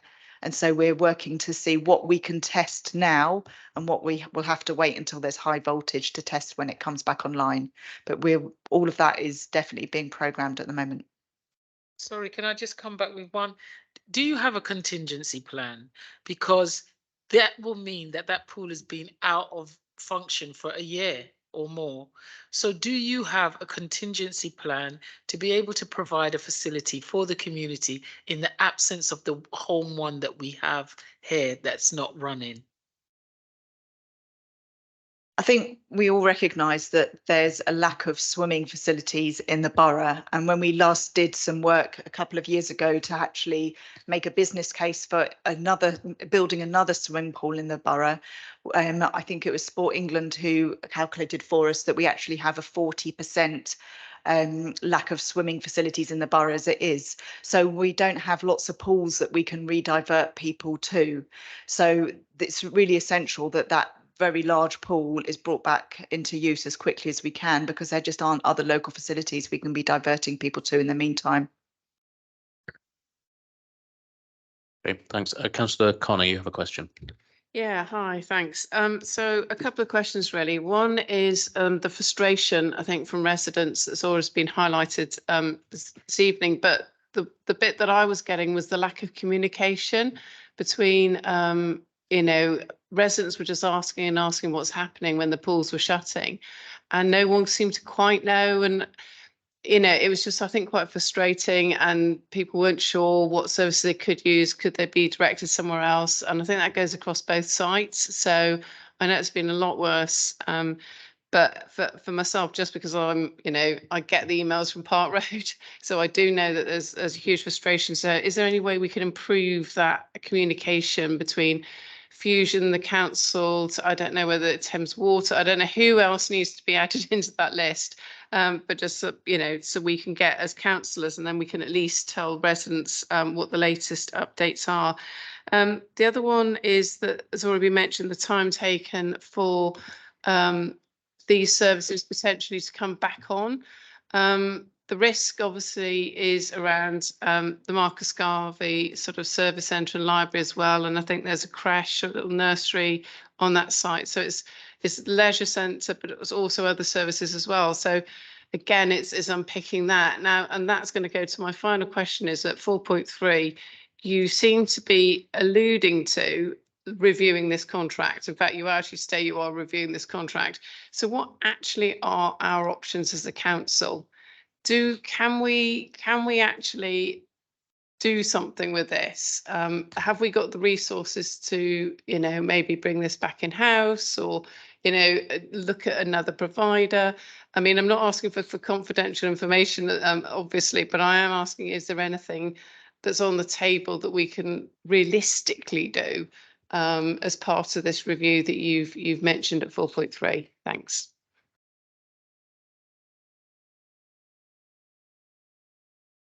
So I note your comment about the lack of comms. So I know I believe, I mean, I haven't been working with the service since December, but I know that they have upped the amount of comms that have been going forward. And when we have something to share, we've been keen to do that. But I can take the feedback back that members would appreciate more regular comms. It's just sometimes, week to week, there isn't always something to say, but we'll endeavour to make sure you get updates as regularly as possible. I think that's very fair. So in terms of I think your next question was in terms of time for services to come back on. Was that more of a comment? I mean, it's more about, because it's not just the leisure facility, it's other services as well that have been wrapped up in this whole, catastrophe that's gone on, to be honest. And I'm just wondering, is there any way of unpicking any of that? Because I haven't really understood quite, other than the electrics, but it just seems a huge amount was knocked out, as well as the leisure centre. So I'm just wondering if that can be unpicked.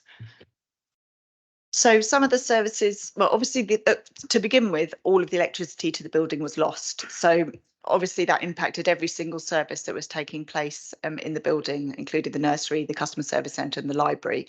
So most of those facilities were run from low power voltage, normal power circuits. So once we could repair those quite quickly, well, not quickly, really months, but once we were able to repair those, we had to dry out the plant room enough to be able to safely turn on those electricity networks. So it isn't as simple as flicking a switch. But once we were able to restore the lower power voltage, then it enabled some of those key services to reopen. But as we've already said, the high voltage is the system that runs the pool. So that's why there's been a differential there. And it's just those works are an awful lot more complicated because of the size of the voltage that goes through that facility. And then the last question on about what we actually can do. Am I okay to answer that? So in broad terms, as a council, there are options that we could do. So as part of a review, we could look to use a alternative provider, or we could look to insource the service. Those are both things that have to be on the table, or of course, continue with Fusion in a under a different regime and continue working with them. So they're the sorts of things we would be considering as part of a review. Any review, of course, could include a do nothing, continue as is option, but then there would be other options available to us as part of a review that we'd consider. Okay, thanks. I've got Councillor Gunesh next. Thank you. Well, my sort of simple comment is that if what's been happening for last few months with Vision and with leisure centre being closed, especially the swimming pool, it's very clear that it's underperforming. It's not able to contractually deliver what it was contracted to. And it's letting down our residents, letting down the council. So where I see, or where I sit, is there is a clear choice. It's like they have clearly exhausted all the goodwill in the council's part. So when are we actually gonna stop that contract? Because clearly it's not delivering, it's not performing, it's not doing much for the community. That's my first kind of comment. Secondly, I was going to mention that the last part of the report, you're talking about like a physical activity review. That's really timely because Children and Young People's Panel is just about to conclude a report on physical activity facilities in the area. And I do agree with my other colleagues. Michelle mentioned that, the life-saving, like opportunities for children, like being able to learn swimming, it's actually severely challenged. I think first of all it was the COVID, the lockdown, and children couldn't do their normal activities, and now the schools are worried that they're not able to deliver on the sort of like teaching children the swimming classes because the swimming pool has been closed for last 6 months. Yeah, I suppose I just wanted to hear maybe Emily from you, kind of like a commitment that this is going to be basically dealt with. And as I said, the public will be in support of this, that Fusion has failed us and they're continuing to do that. So when are we going to kind of put a full stop to this miserable relationship at the moment? Sorry, I'll just leave it there. So I think we've outlined that in the paper, is that we are looking at this and we are committed to reviewing this leisure provision across the borough. So, I mean, I can't really say a lot more at the moment, unfortunately, in terms of the actual contract, but I hope that gives you reassurance. I mean, the fact that we're here this evening answering these questions is that we've got some serious concerns about how in particular, Tottenham Green and the pool, getting that back in running and up and running in providing those services, and particularly the life-saving skills I have lots of concerns about myself, because it is a life skill for children to have and to learn in particular. So, and I'd also be really interested to hear about the report that you've been doing as well and how that could feed into the process. So I saw Councillor Worrell first, and then Councillor Simmons-Suffolk. Thank you. Just a couple of points. So firstly, just on the review, I wondered if you could outline the process and kind of what will happen next, and what the opportunities for people to engage with that might be. My second question was, you kind of mentioned this a little bit in the report about, my understanding is there's kind of a shift amongst the leisure sector nationally and kind of bodies like Sport England to thinking about how leisure provision should, what that should look like in the future, and a move towards more kind of holistic, it being seen as an aspect of health, and, you know, like the idea of maybe an integrated gym pool, and there would be like a doctor's surgery there, and that kind of thing. So I wondered, it'd be interesting to kind of hear from the cabinet member on this, as well as yourself, Zoe, kind of where our thinking is with that, and what kind of moves towards that might be. And my third question was just quite a specific point as to whether we've applied for any swimming pool support fund funding, or if we're planning to, for like, my understanding is the bit of it that's being released later in the year is for like capital projects, so that might be relevant. But yeah, thanks. So in terms of the process of the review and what happens next, I can't say an awful lot about that at the moment because of the commercial sensitivities with our Fusion provider. But what I would say is we'd like to come back to scrutiny later in the year. I think the next meeting's October. By that point, we'll be able to have a much more full and frank discussion with you. So I'd welcome the opportunity to come back and continue the discussion then, if that's okay.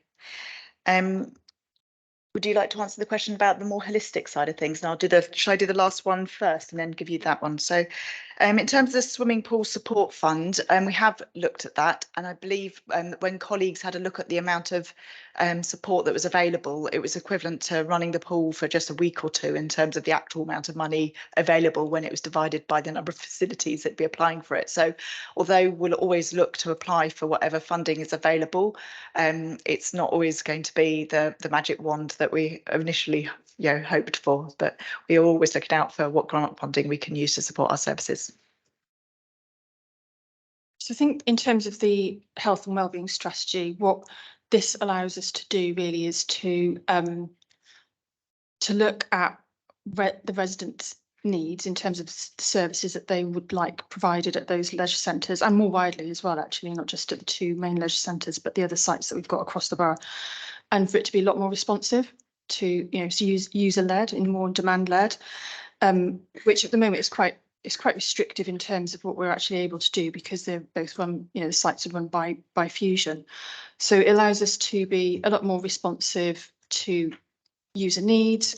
It allows us to really look at what our residents actually want to be provided, both within the leisure centres, but also within all of our others. So it allows us to connect with the parks and the green spaces that we've got, and what we can actually offer within those areas that we've got, that we've run within the borough as well. So it allows it to be a lot more connected with other services that we provide across the borough as a whole.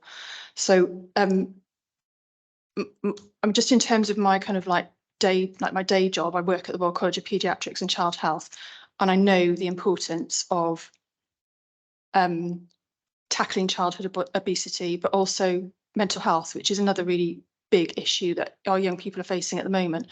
So the aim of this, looking at reviewing the leisure provision as a whole and linking it up with a much more holistic wellbeing strategy, we're able to look at those two issues, not just those two issues in isolation actually that we've got within the borough, but much more widely about other issues that our resident population are facing and what we can provide in terms of a leisure and wellbeing offer, which is much more holistic across the residents' needs. Thank you. Councillor Simmons-Sappho? Thank you very much. There's two questions I have, and I hope they're not onerous. I'm wondering, do you have any service level agreements with the neighbouring boroughs to enable our residents to use their facilities? We KISS, Islington and Hackney. There's Archway pools and there's other pools within Islington and Hackney. And I'm wondering if you have any service level agreements that you are able to, especially the most vulnerable, give them that facility regardless, because this is a risk element. So that's one question. The other question that I'm having, which is perpetually going around in my mind, is the reviewing of the contract. We keep talking about the reviewing of the contract. A marriage is a contract, and even you have the ability to divorce your partner. So I'm wondering, what have they got on us that they're holding us captive? Yes, there is an essence that it's been for 20 years. Why can't we pack out? Simply, just, in a nutshell. I'm perplexed at it. Thank you. The first question is fairly simple. We don't have an SLA with neighbouring boroughs. So each of the different boroughs have different leisure provisions in place and different contractors, or some of them provide their services in-house. That SLA isn't in place at the moment. In answer to the second part of your question, there's not an awful lot of detail I can give you at this point, but when we come back in October, we'll be able to have a much fuller and franker discussion around what we've been able to do during this time. Can I just come back? Because of everything is a learning curve, and because of what we've encountered now, will there be any mileage to have discussions with the neighbouring boroughs about having future service level agreements in case you come to a crisis situation like this in the future? It's something I can take back and discuss with the team in terms of what could be developed. I don't think it'd be something we could do very quickly in terms of fixing the situation we're in at the moment, but it's something we can discuss in terms of whether there's some mileage in that. Is that something you want to make as a recommendation that's looked into then? Yes, I do. I do want to, because I know that this is a long-term plan, but in my day job, I'm a social worker, and we do have contingency plans for crisis situations where our neighbouring boroughs, we help each other out in partnership arrangements when things like this arise. And I think that this is something, because of this catastrophe that we've had, we could have some mileage. You might not be able to do the whole service, but especially for our SEND children, there can be something that's looked into, because this is a risk element. You cannot have a 15, 16-year-old that doesn't know how to swim, and you take them. I can't explain it too much here in detail, but it is, and also there's a provision under the educational healthcare plans that the children have the access to that. So there are many different litigations which you might be open to because you're not making that provision. So that's something that that's a recommendation that I would put forward. So are we happy to make a recommendation along the lines of the cabinet member and officers look into what agreement can be put in place with other boroughs to allow our residents to make use of pools in neighbouring boroughs in a similar situation in the future? Does that pretty much encapsulate what's being suggested? Yep. Okay, so that's a recommendation. And I suppose a recommendation I would like to suggest is that in considering the future of leisure services in the borough, when looking at the potential possibility of insourcing leisure services, that consideration isn't just given to the financial side, but is also a full consideration is given to the fact, as we've seen tonight, it's not possible to fully scrutinise the current situation of leisure services because of matters of commercial confidentiality, so that weight is given to the need for not only members but also residents to have some kind of democratic oversight of the way leisure services are provided, and that the consideration is given to that side of it as well when making a decision on how to move forward.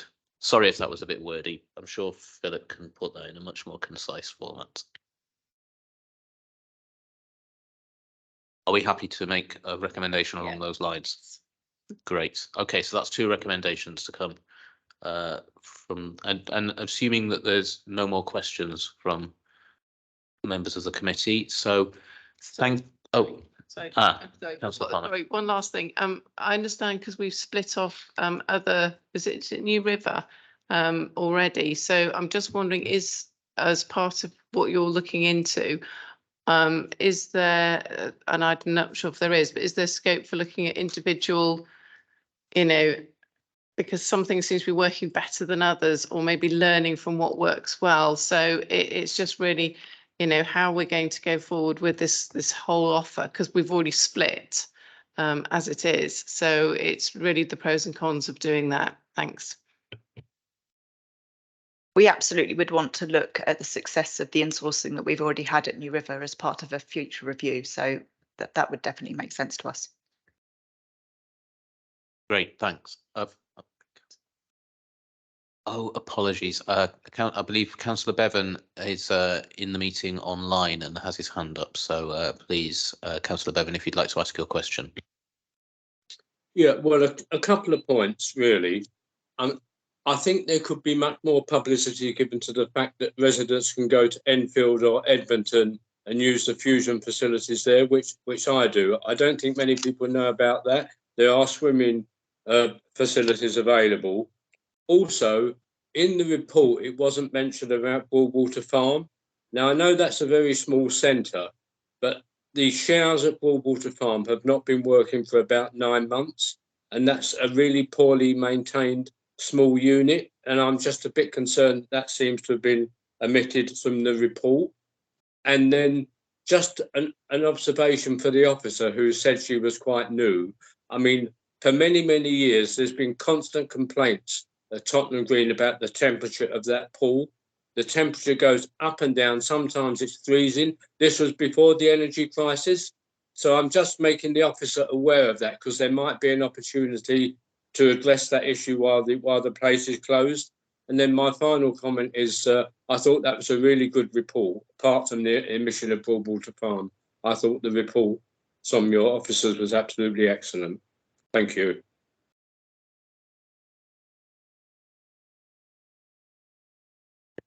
Just like to thank Councillor Bevan for his comments. I think we've been in correspondence over the years regarding the temperature of Broadwater, of the pool.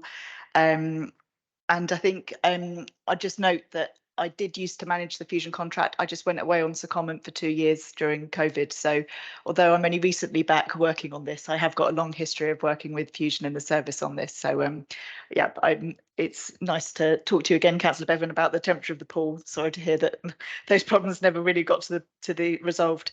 And I'll talk to the team about how they can use their fusion memberships in other facilities and make sure that that's fully understood. Great, thank you very much, and thanks everyone for your questions. Thank you, Councillor Arkle and Zoe and Andrea for coming along, and you're free to leave now. Although, yeah, you can stick around and hear us discuss our work plan if you like. You might have more interesting things to do. Okay, thank you very much. Okay, so we can move on to the work programme. Philip? Thanks, Chair. So what you have in front of you on page 53 is a cover report with the work programme to date appended to it at page 57. So I guess the key thing for members to consider is future agenda items for this committee, and in particular for its next meeting in 12th of October. So I think we've had an agreement that will be a follow-up update around leisure services, and there will be the Q1 budget monitoring. I guess for members to consider if there's anything else that they would like to see at the next meeting. Was there not a performance report coming to that And a meeting as performance well? report, well remembered. Yeah, so whether there's anything else, and also just to note that the Climate, Community and Culture Scrutiny Panel made a recommendation at the last meeting that they would like the name of the panel be amended slightly to include the words community safety, to reflect the sort of the centrality of community safety and the work that they do. So there is a recommendation in front of you that the panel's name be changed to the Climate, Community Safety and Culture Scrutiny panel. I don't have any issues with that. Does anyone else? No. It's a lot of words, but if that's what you want. Yeah. Sure. Okay. Yes. Okay. That's fine. And as our far as first I'm concerned. thing is about the Casey report, so it would be really quite a bit bizarre if we didn't have the safety bit in there. Okay. Yeah. I think we can agree to that. Yep. Agreed. Okay. Councillor Connor, you had something to suggest. Yeah, so because we've expanded our remit at OSC, what falls under our thing now, and parks was one of them. So so I was going to bring up this issue around, again, it's to do with finance. I love finance as a budget. But it's around the money coming into Finsbury Park, because I think the bit that I've never been clear, because I sat on a scrutiny committee about 8 years ago when we first looked at what was going on. The bit that I'm not sure about is that we've been told we're getting this £1.2 million every year into Finsbury Park, which is, fantastic to, for upkeep and all the rest of it. But I think the bit that I don't understand is, or hasn't been made clear, is where that money is spent. So what are our residents seeing for that money year on year that gets put into Finsbury Park?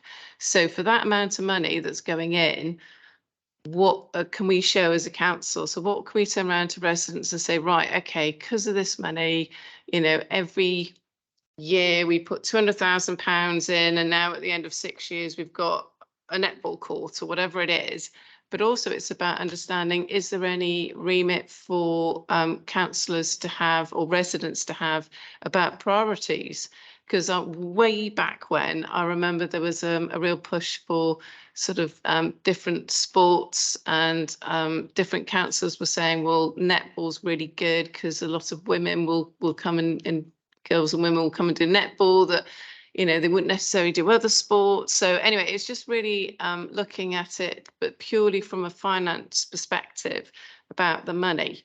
So what we're spending it on, where's that going? How do we sort of have any understanding and oversight of what is being added value to that park, in order so that we can say to residents, that's what we've got, only because it now falls under OSC. Before it wouldn't have come under OSC. Are you suggesting that we just look at Finsbury Park, or we look at the money that's coming into Finsbury Park and how that fits into the wider kind of parks budgets overall? Yeah, well, I think Finsbury Park is a good one, because it was supposed, from what I understood way back many years ago, it was a protected amount of money that would come in. So from the events, that would just be spent in Finsbury Park. But obviously that then gives the knock-on added benefit that we should then be getting extra money into, say, Bruce Castle or somewhere else, So again, is there anything, what's the positives about that happening? Because obviously we're hoping that we get that knock-on effect, that we get a slightly bigger budget.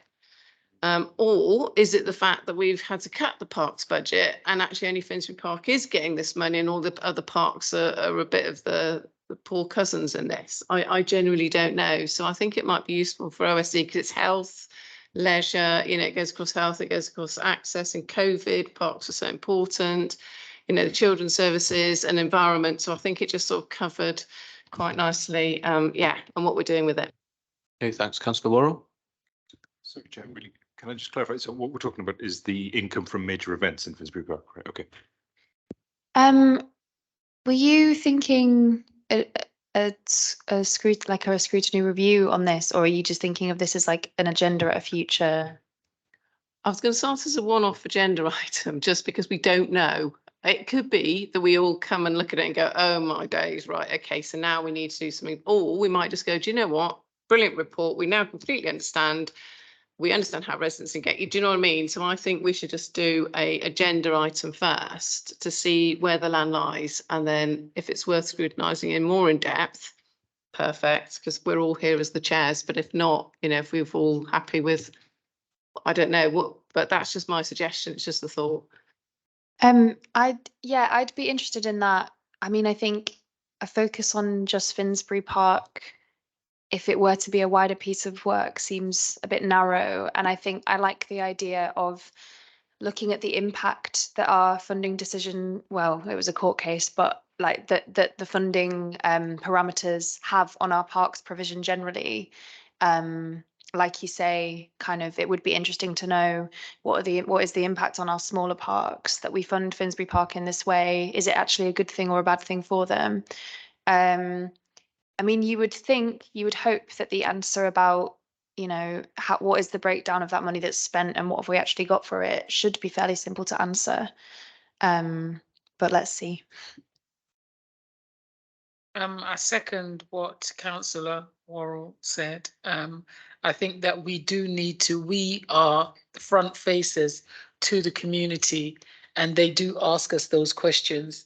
And this is a frequent question that is asked, especially in relation to the recent incidents in Finsbury Park, the revenue that we're getting, what is it actually happening to it? And I do think in the air of, or in the spirit of co-production, why can't the residents be part and parcel of, you know, the revenue that's coming in? How is it going to address health inequalities? You know, if we are raising that profile, if we are beating that drum, then there should be some essence of bottom up intrinsic motivation for the community to say, actually, this is what we would like to see there. I like the idea about netball. I haven't seen netball around for ages. Great. And, you know, So it looks like we've got a consensus about having that as an item.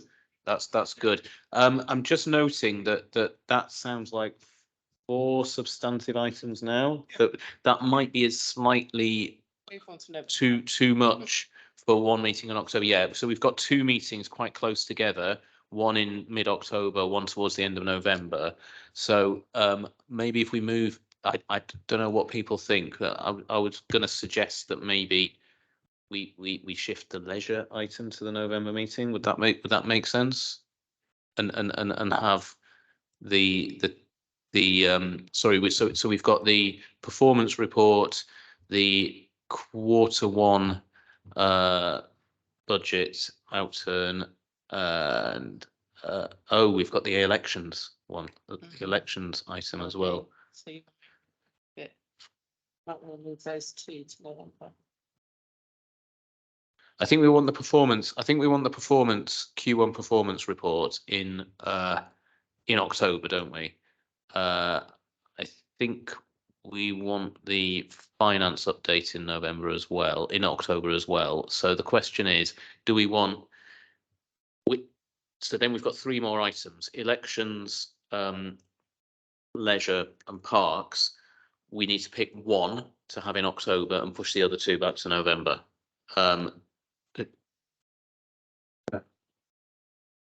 Yes. So we've got the impact of the voter ID on our residents' ability to vote. We've got what we've discussed on parks, and we've got the promised franker discussion on leisure. So we basically can only take one of those in October, and we need to move 2 of them back to November in order to have a manageable meeting in October. Which one? Which one do you want?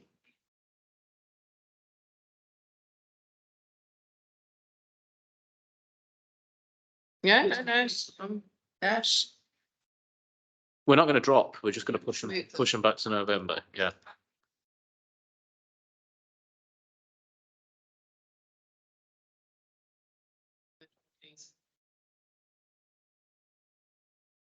So are we going to? So okay. So the suggestion is that we keep voter ID for October, and we push leisure and Finsbury Park income and parks more generally back to November. Is that okay with everybody?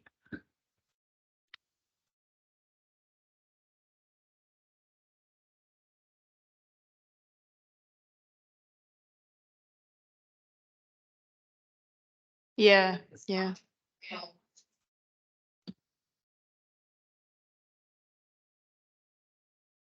And in actual fact, yes, just as Philip has just pointed out, leisure and parks come under Councillor Arkle.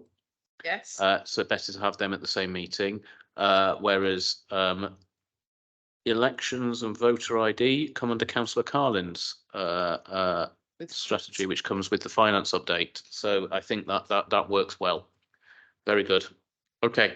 It's almost like we planned that. Anything else under this item? No. Okay. Right. So thank you very much. So that concludes item 11. Item 12 is just to note our future meetings, which we've just partially discussed and are noted on the agenda. Councillor. So have we got any updates on violence against women and girls? Well, how many more sessions we're doing and dates? Or are those going to be forwarded to us? So I don't have an update in front of me, but I will get one emailed to you tomorrow. Great, thanks. So that's an action for an email update on that. If nobody's got anything else to raise, and we've noted the future meetings, we can close the meeting. Thank you very much.